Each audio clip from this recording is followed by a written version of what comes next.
அண்ணாமலை குழந்தைத்தனமான அரசியல்வாதியாக செயல்பட்டு வருகிறார். பார்க்க வருபவர்கள் எல்லாம் ஓட்டு போடுவார்கள் என்று நினைத்தால் ஏதோ கோளாறு என்று அர்த்தம் என எஸ்.வி. சேகர் காட்டமாக விமர்சித்துள்ளார். முன்னாள் எம்எல்ஏவும் பாஜக ஆதரவாளருமான நடிகர் எஸ்.வி. சேகர் பாஜக மாநில தலைவர் அண்ணாமலையை கடுமையாக விமர்சித்து வருகிறார். இந்நிலையில் நாகை மாவட்டம் நாகூர் தர்கா தலைவரின் மகள் திருமண விழாவில் பங்கேற்பதற்காக திருச்சி வந்த எஸ்.வி. சேகர் ஸ்ரீரங்கம் அரங்கநாத சுவாமி திருக்கோவிலில் தரிசனம் செய்தார். அதனைத் தொடர்ந்து செய்தியாளர்களை சந்தித்தார்.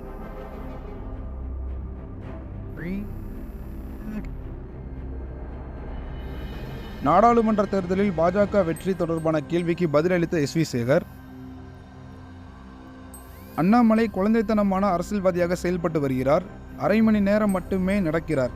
அண்ணாமலை நடைப்பயணம் செய்வதால் எந்த பயனும் இல்லை. எப்போதும் கூட்டமாக வந்து ஓட்டாக மாறாது. அண்ணாமலை தனது பெருமையை பேசி வருகிறார். கட்சியை வளர்க்கும் திறமை பூஜ்ஜியம்தான். அதன் ரிசல்ட் மே மாதம் தெரியும் என்று கூறியுள்ளார். இதனால் சமூக வலைதளத்தில் அண்ணாமலையின் ஆதரவாளர்கள் எஸ்.வி. சேகரை கடுமையாக சாடி வருகின்றனர். மேலும் பாஜக ஆதரவாளர்களும் எஸ்.வி. சேகரை கடுமையாக விமர்சித்து வருகின்றனர்.